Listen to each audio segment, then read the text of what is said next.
जनवरी मास चल रहा है।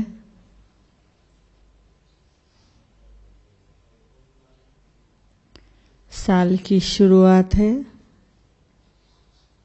तो विशेष साकार बाबा ने की हुई बातें जितना याद करेंगे उतना संपूर्णता प्राप्त करने में स्पीड बढ़ती जाएगी, क्योंकि ब्रह्मा बाबा ने यज्ञ रचा,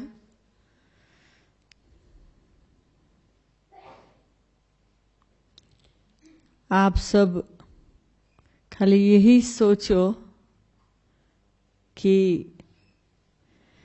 हम सभी जब भी ज्ञान में आए, जो जब भी आया हो, तो कितना सारा खजाना ऑलरेडी हम लोगों के लिए है।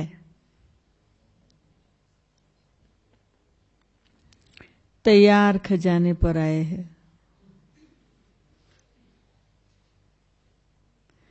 और ज्ञान जो है वो ज्ञान का स्पष्टीकरण भी बहुत हो गया है। तो अभी हम बच्चों को कोई भी बात को समझना इतना डिफिकल्ट नहीं है। पर ब्रह्मा बाबा जब दादा लेखराज था और उनको शिव बाबा अपना रथ बनाना चाहते थे,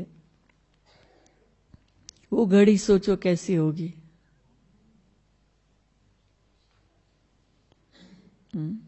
शिव बाबा के लिए कितना डिफिकल्ट होगा, हाँ?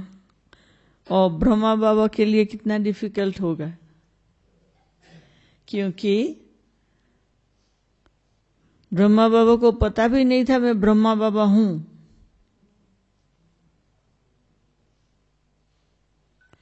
ब्रह्मा बाबा को पता भी नहीं था मैं बिंदी हूं। वो तो एक बिजनेसमैन थे ना, सांसारिक थे, सब प्रकार की सोशल एक्टिविटी थी, बहुत कुछ था बाबा को। और ऐसे भी नहीं कुछ साल मिला प्लान करने में, कुछ सोचने में, कुछ नहीं ना,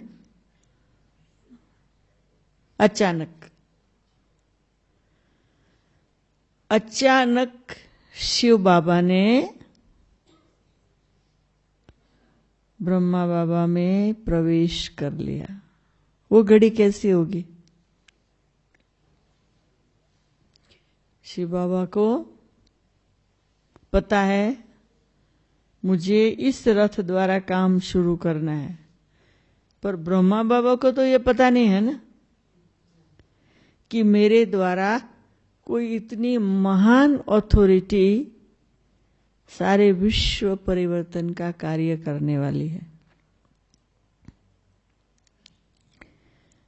तो ब्रह्मा बाबा ने कौन सी युक्ति रची होगी, या कौन सा अंदर का कॉन्शियस रखा होगा, और कौन सा नेचर रखा होगा, और कौन सा एटीट्यूड रखा होगा, इस पर मंथन करो। कि ये पता नहीं है कि मुझे भगवान को मेरे भ्रुकुटी के बीच में बिठाना है। उनको तो पता नहीं है ना कि भगवान मेरी भ्रुकुटी में बैठेगा, फिर मेरे मुख के द्वारा बोलेगा, फिर जो सुनेंगे वो ब्राह्मण कहलाएंगे, वो फिर ब्रह्मा कुमार कुमारी कहलाएंगे। तो कुछ पता नहीं था ना। हम लोगों को तो शिव बाबा ने ब्रह्मा द्वारा पास्ट, प्रेजेंट, फ्यूचर सारा क्लियर कर दिया।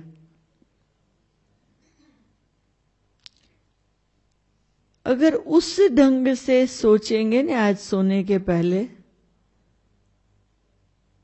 तो बहुत ताकत आ जाएगी।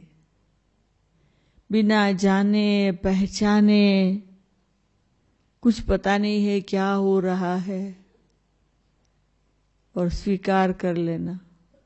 स्वीकार कर लिया तभी तो दुकान में जाना बंद कर दिया ना। हाँ? अनुभव हो गया तब तो कह दिया ना अलफ को अल्लाह मिला। कहा ने अलफ को अल्लाह मिला, बे को मिली झूठी बादशाही। हाँ? वो जब वो अनुभव किया तभी तो कहा।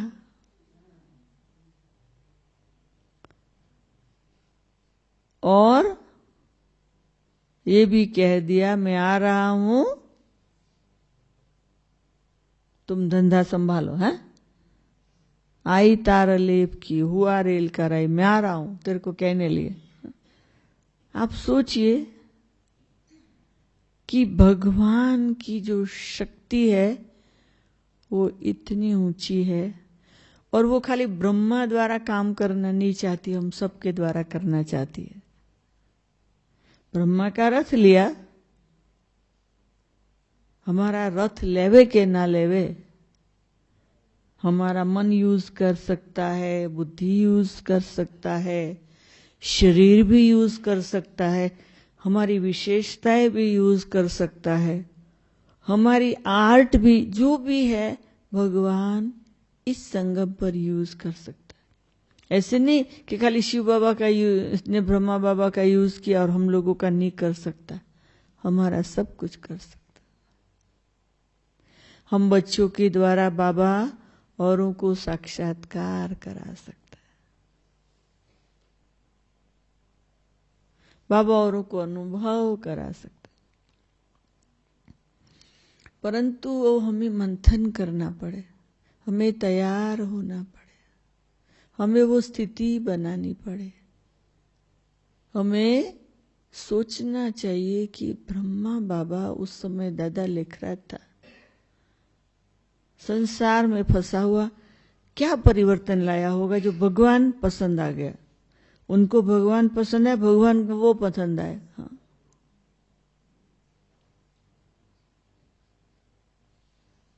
तो जब हम कहते फॉलो फादर मदर, जो हमारे बड़े यज्ञ में हो गए, हाँ, उनकी एक्टिविटी को देख के हमें जल्दी परिवर्तन लाना चाहिए, उनको हमें फॉलो करना चाहिए। हाँ? और हम फॉलो करेंगे, हमारे द्वारा औरों को अनुभव होगा। हाँ? आज सुबह को मैं पीस टावर के पास बैठी थी, धूप ले रही थी, तो माताएं आई और वो दो माताएं आके दृष्टि लेने लगी। हमने दृष्टि दी। कहते आपने, क्योंकि कल शाम को हमने वहां क्लास कराया होगा, हिस्ट्री हॉल में, कहते कि आपने क्लास कराया ने, तो हम तो उड़ गए थे। हमने क्या क्या हुआ? कहते आपने जो सुनाया ने वो तो ऊपर से चला गया, क्योंकि हम तो अनुभूति में चले गए। हमने कहा क्या हुआ? तो कहते हमको है ने सारा समय आप नहीं दिखाई पड़े, दादी प्रकाशमणि दिखाई पड़े। अरे मैं भी सोच में पड़ गई। कहते हम तो दादी प्रकाशमणि को देखते रहे देखते रहे देखते रहे। तब मैं भी सोचूं कि देखो जिन आत्माओं को जिसकी जब जरूरत है बाबा दे देता है। फिर कहते देखो अभी मैं है ना बीमार हूं, डॉक्टर से दवाई लेके आई हूं, ये दवाई है और ये पेपर है, उसको दृष्टि दो। दवाई को और डॉक्टर के लिखे हुए पेपर को दृष्टि दो। फिर मैंने दिया, दवाई को दृष्टि दिया, पेपर को दृष्टि, अब उसको दादी प्रकाशमणि दिखाई पड़ी। तो मैंने दृष्टि दिया पेपर को, दवाई को, और मैंने कहा कि तुमको अच्छा हो जाएगा, ऑपरेशन नहीं कराना पड़ेगा, ओके।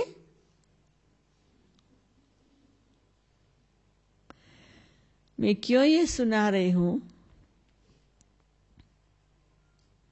कि बाबा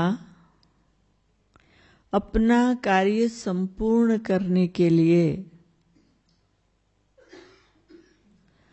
हम बच्चों की मदद चाहते हैं।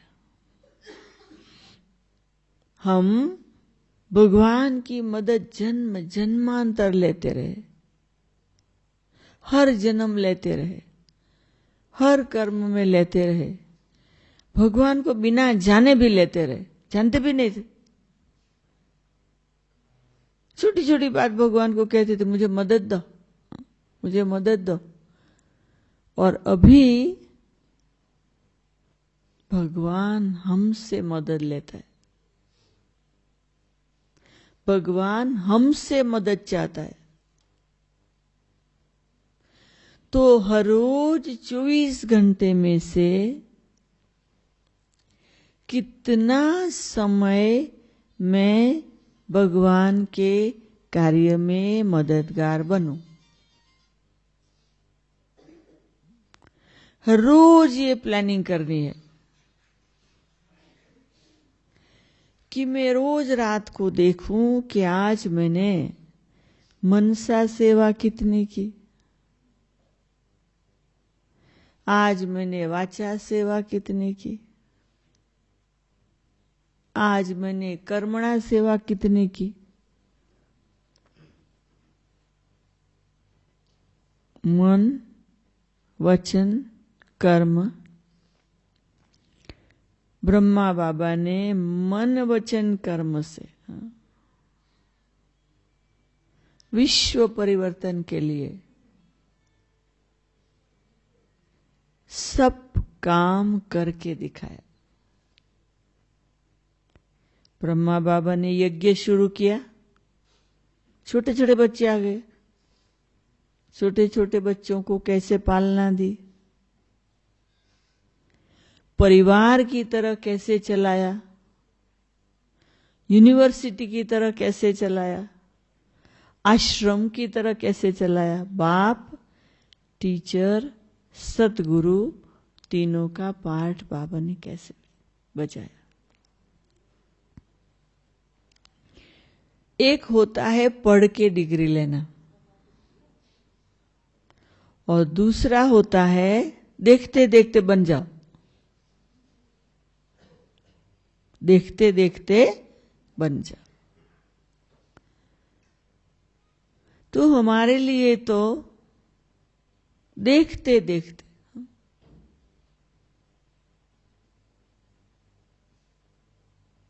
हमारे बड़ों के चरित्र, ब्रह्मा बाबा के चरित्र, मम्मा के चरित्र, और शिव बाबा भी चरित्र करता है साकार में आकर, है भगवान के भी चरित्र है। अभी तो भगवान साक्षात्कार कराता है, भगवान लोगों का जीवन परिवर्तन करता है। तो मिरेकल्स करने का, साक्षात्कार कराने का, दूसरों को अनुभव कराने का, दूसरों को परिवर्तन की प्रेरणाएं देने का समय अभी है।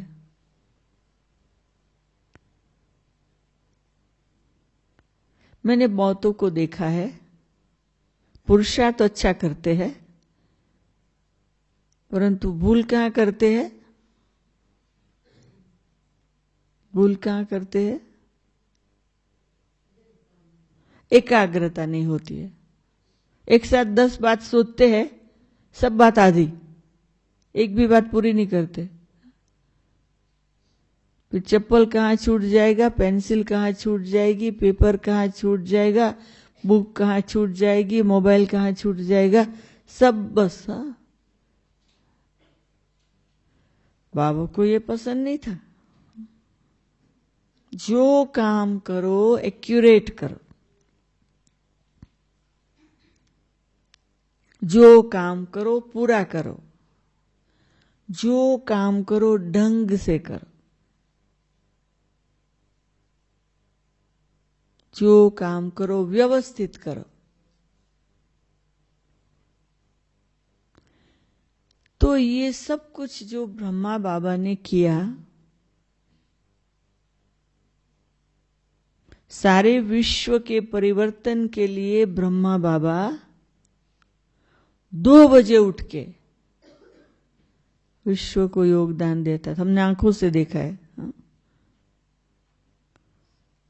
हम मधुबन आते ना, उठ जाते तो अपने रूम से बाबा का रूम की लाइट पता चल जाती थी। हाँ? वो ऊपर होते ना, ऊपर के विंडो, वहां से लाइट तो पता चल जाते ना। तो बाबा की लाइट 2 बजे हो जाती। बाबा को था कि मुझे विश्व का परिवर्तन करना है। ब्रह्मा बाबा अपना अनुभव सुनाता था कि मैं शिव बाबा के साथ रहते रहते बाप बन जाता हूं। शिव बाबा के साथ रहते रहते बाप बन जाता हूं। यानी शिव बाबा सारे विश्व का बाप है ना। हा? वो भगवान है तो मैं भी मास्टर भगवान बन जाता हूं। हा? एक मनुष्य होते, गृहस्थी होते, संसार चलाते, धंधा चलाते, वो भगवान के इतने नजदीक आ गए। भगवान को समझ लिया, भगवान के इशारों को समझ लिया, भगवान को अपना शरीर यूज करने दे दिया।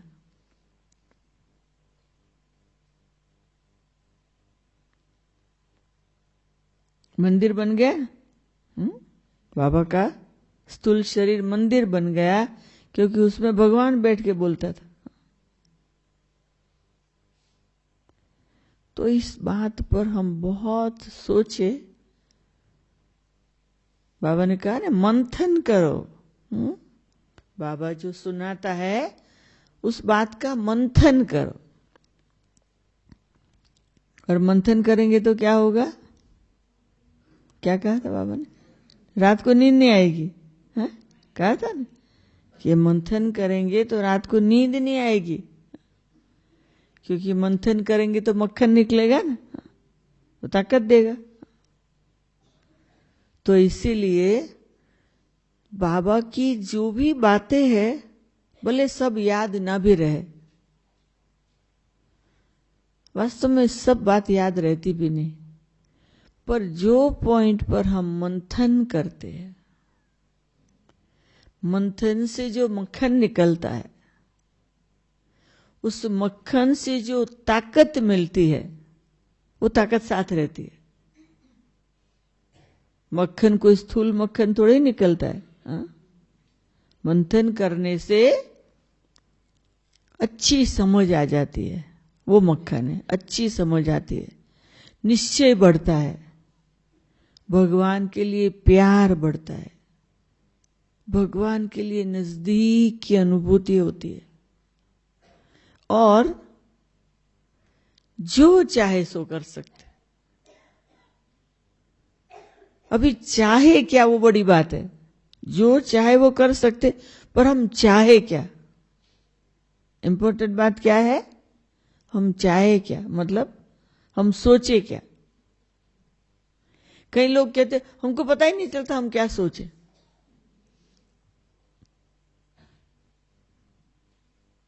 जिसको सोचने का ही पता नहीं चलता, वो फिर आगे क्या करेगा?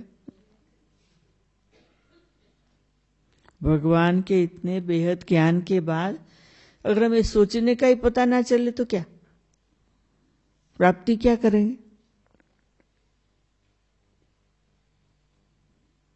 सोचने का सिखाने के लिए मैं एक बहुत सुंदर कहानी सुनाती हूं। वो कहानी से आप सोचना सीख जाएंगे। हा? एक बूढ़ा था, बहुत भक्ति करता था, बहुत भक्ति, पर वो बूढ़ा था, वो अंधा था, वो गरीब था। सुना?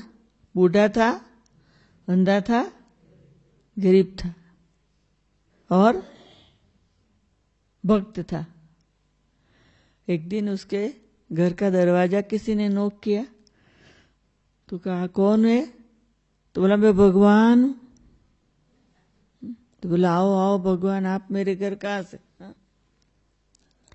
तो कहा कि बेटा तूने बहुत भक्ति की है ना, मैं एक वरदान देने आया हूं, जो चाहिए सो मांगो। कहते अरे भगवान आप पहली बार तो मेरे घर आए हो, थोड़ा बैठो तो सही। तो भगवान कहता है देखो मैं एक वरदान देने आया हूं, जल्दी मांगो नहीं तो जा रहा हूं। कहते अरे भगवान क्या मांगू, आप आए वही बड़ी बात है। ऐसे वो लंबा टाइम कर रहा था बोल बोल के, आप आए उसमें ही सब खुशी होगी, अब और क्या मांगू भगवान। तो फिर भगवान ने कहा तो मैं जाता हूं। बोला नहीं वैसे कुछ चाहिए नहीं, क्योंकि वो टाइम लगा है ना उसमें, उसने अंदर तैयारी कर ली। हाँ ये मैं सोचने की रीत सिखा रही हूँ। उसने उतनी घड़ी में सोच लिया। बोला भगवान ऐसे तो क्या, आप आ गए तो सब कुछ आ गया, परंतु फिर भी आप कहते हो ने एक वरदान एक वरदान एक वरदान, तो खाली मेरी एक ही इच्छा है। बोला बोलो जो बोलना है जल्दी बोलो, मैं जा रहा हूं।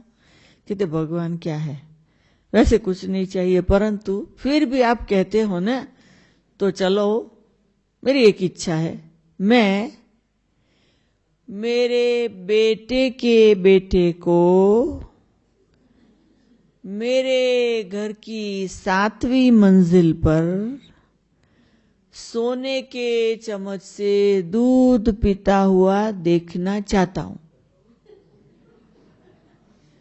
और कोई इच्छा नहीं है। उसने क्या बोला, मेरे घर की 7वीं मंजिल पर मेरे बेटे के बेटे को सोने के चम्मच से दूध पीता हुआ देखना चाहता। उसमें उसने क्या मांगा, आयुष्य मांगा। बेटे को बेटा था नहीं, बेटा था नहीं, एक तो आयुष्य मांगा, और एक झुपड़ी में रहता था तो महल मांगा 7 मंजिल। हाँ? सोने के चम्मच से, वो वेल्थ बिना हो सकता है, और देखना चाहता हूं, आंख मांगी। एक सेंटेंस में क्या मांगा, आयुष्य भी मांगा, आंखें भी मांगी, और महल भी मांगा, और धन माल मिलकत सब कुछ मांगा। इसको कहा जाता सोचना। समझ गए? सोचना सीखो, भगवान हमारे सामने है।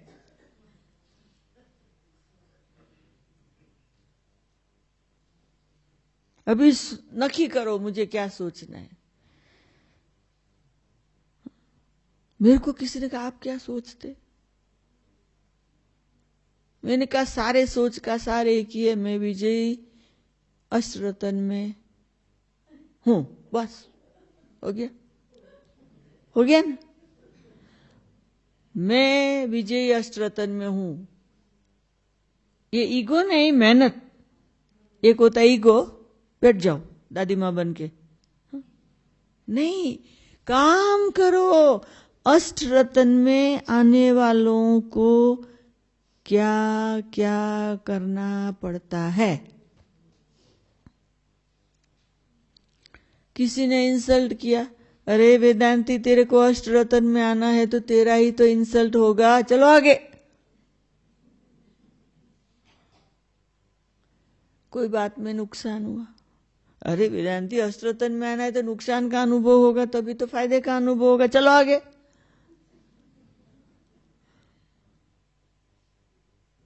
मान अपमान निंदा स्तुति जय पराजय हाय हार जीत जो भी आता रहे, मुझ आत्मा को विजयी अष्टरतन में रहना है। तो उसके लिए मेहनत तो बहुत करनी पड़ेगी, स्थूल काम भी करना पड़ेगा, सूक्ष्म भी, सब कुछ बस करना पड़ेगा। पर हमें अंदर से ये अनुभूति, भगवान के नजदीक रहना पड़ेगा, भगवान को बहुत याद करना पड़ेगा, विकर्म विनाश करना पड़ेगा, बहुतों की सेवा करनी पड़ेगी। एक पॉइंट पर उसके पीछे कितने हैं, है ना? चलो एक सेंटेंस से खाना बनाना, फिर मंथन कैसे होता है? विचार सागर मंथन, खाना बनाना एक सेंटेंस हो गया ना।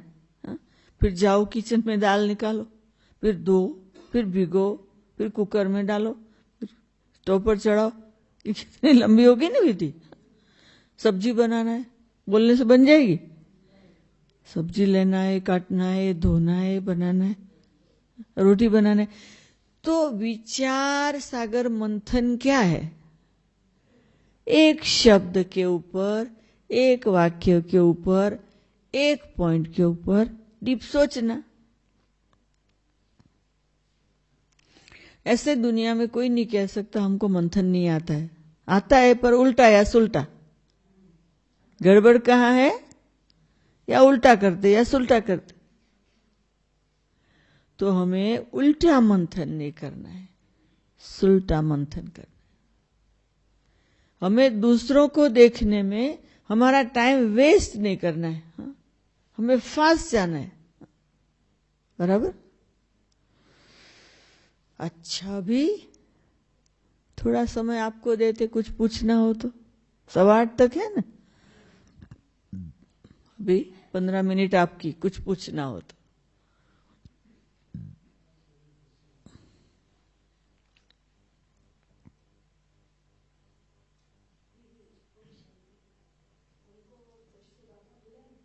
खड़े होके बोलो, पता चले कौन बोल रहा है, जोर से बोलो।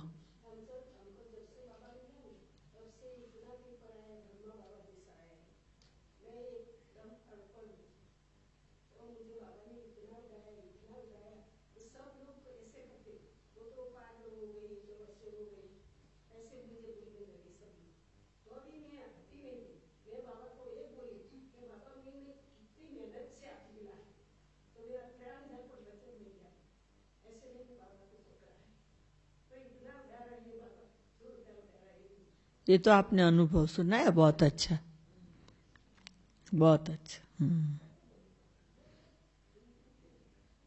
और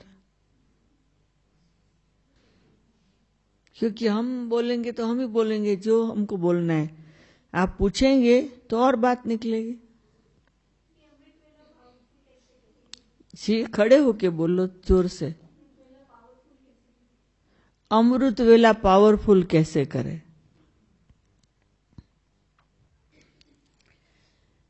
हम अमृत वेला जब आते हैं ना, उसके पहले अपने आप को थोड़ा फ्रेश करके आओ।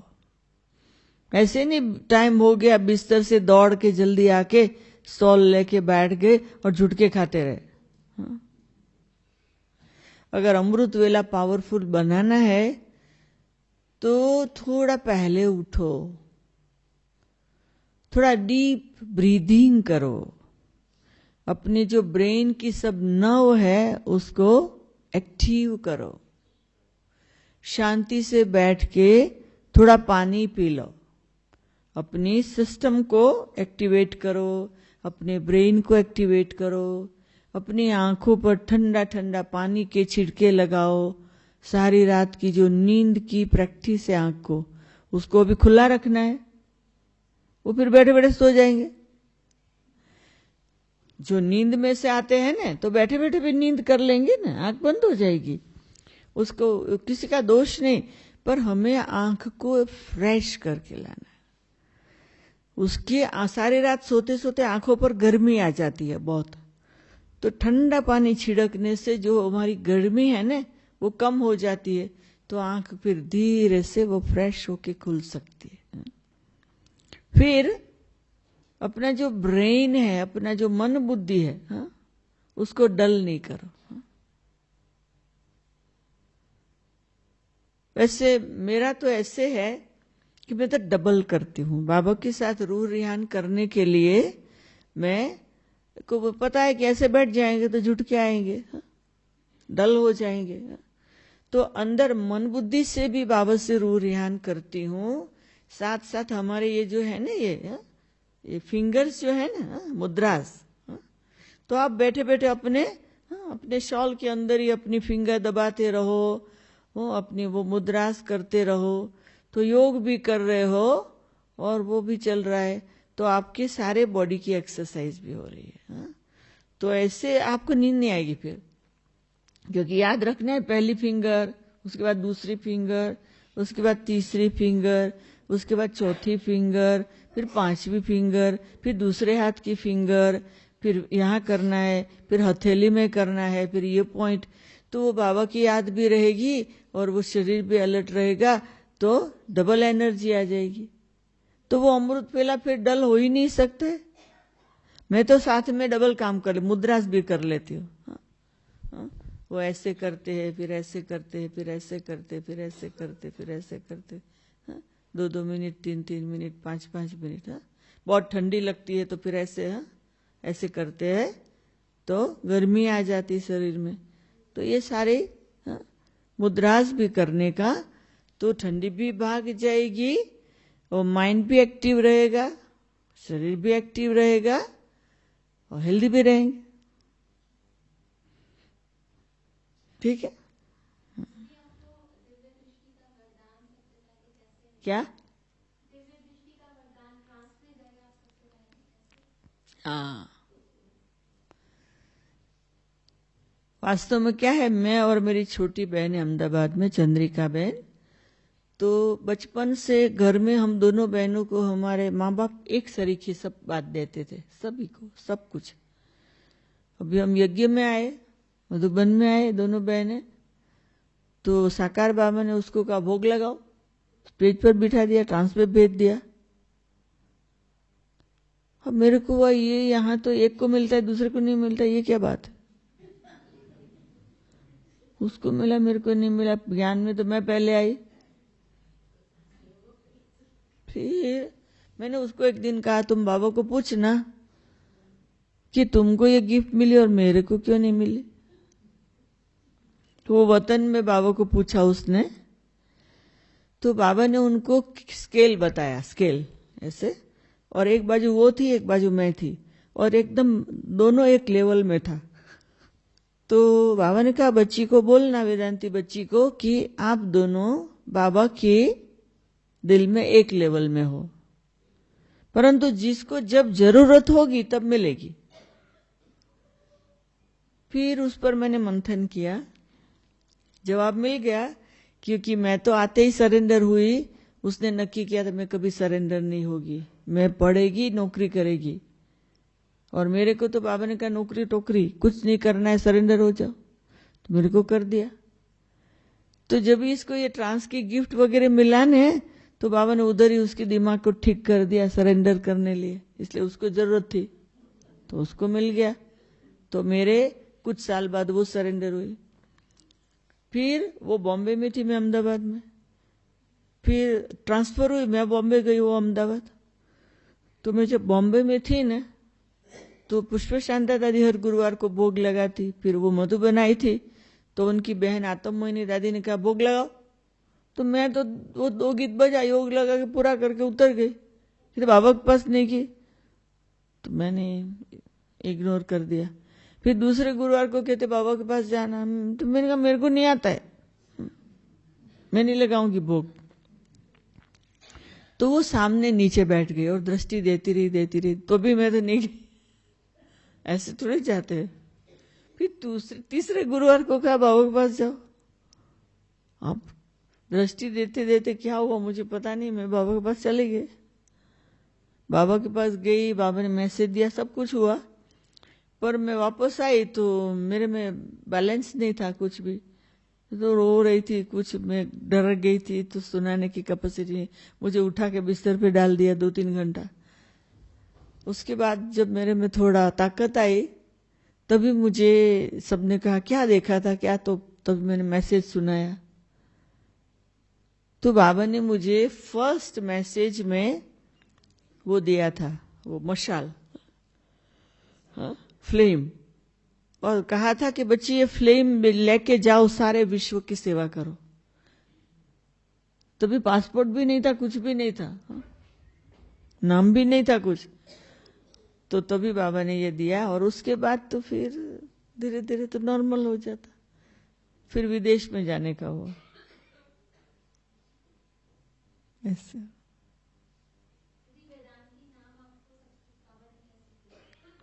नहीं, मैंने अपनी पढ़ाई में शास्त्र पढ़ती थी, वेद पढ़ती थी। मैं एमए पढ़ती थी ना, ज्ञान में आई तो मैं वेद उपनिषद वगैरह पढ़ती थी। तो जब मधुबन आई तो दादी सबका इंट्रोडक्शन दे रही थी, तो मेरा इंट्रोडक्शन दिया कि बाबा ये बच्ची फिलोसॉफी पढ़ती है, वेद उपनिषद पढ़ती है। तो शाम को हम आए, बाबा को मिले, बस इतना इंट्रोडक्शन। बाबा ने कहा जाओ बच्चे सो जाओ। फिर दूसरे दिन क्लास में बीच में सबका, जब सब खड़े हुए, सबका इंट्रोडक्शन हुआ। जब मेरे इंट्रोडक्शन की बात आई तो बाबा ने कहा देखो देखो ये बच्ची फिलोसॉफी पढ़ी है, बाबा फिलोसोफर बच्ची कहेगा। फिर कहते अरे ये तो बहुत लंबा नाम है, वेद पढ़ी है ना अभी, वेदों का अंत, तो बाबा आज से बच्ची को वेदांती बच्ची कहेगा। तो ऐसे करते हुए बाबा ने मेरे को नाम दिया वेद है रंजन। मेरा पहला नाम रंजन वो था और है भी, इसीलिए कि वो तो आपको पता है ना, स्कूल लिविंग सर्टिफिकेट उस नाम का होता है। तो ऑफिशियल गवर्नमेंट में तो जहां भी वही नाम, पासपोर्ट वो नाम का है, ट्रैवल, तो मैं किसी भी देश में जाती हूँ तो ब्राह्मणों के लिए वेदांती हूँ, पर एयरपोर्ट वालों के लिए तो पंड्या हूँ, रंजन पंड्या हूँ। तो एक बार कोई देश में मैं गई तो उनको कहा था ना कि रंजन पंड्या के लिए इनविटेशन लेटर भेजो, रंजन पंड्या के लिए इनविटेशन लेटर भेजो। तो लेटर आया, मैं गई, वो भाई ने वेलकम किया। अब वो भाई जानता था वेदांती बहन को, तो कहा आओ बहन, हाँ तो सामान आ गया सब। मैंने कहा खड़ा क्यों है? तो बोला रंजन पंड्या आने वाली है ना, तो वो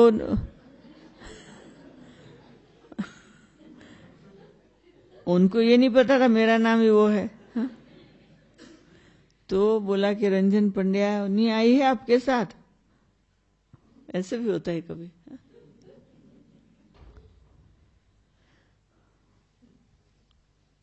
जी है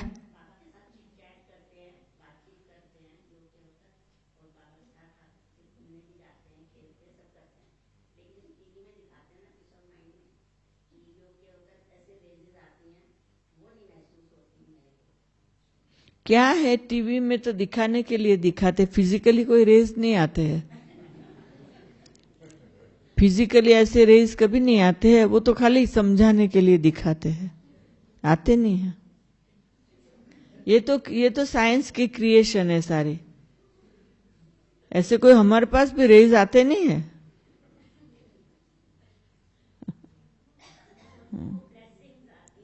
है जी, नहीं नहीं, ब्लेसिंग ऐसे ही आती है, किरणों के द्वारा ब्लेसिंग है, ऐसा कुछ नहीं होता है।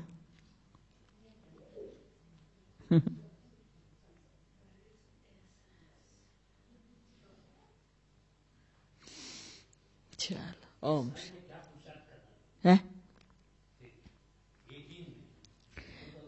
मेरा ये साल का संकल्प है मैं विजयी रतन हूं, तो मेरा ये साल का पुरुषार्थ है मैं विजयी रतन हूं। तो हर बात में विजयी रहने के लिए जो अटेंशन देना होता है वो सब अटेंशन देती हूं मैं, कि कोई भी बात में मैं फेल ना हो जाऊं, ऐसा एफर्ट चलता है।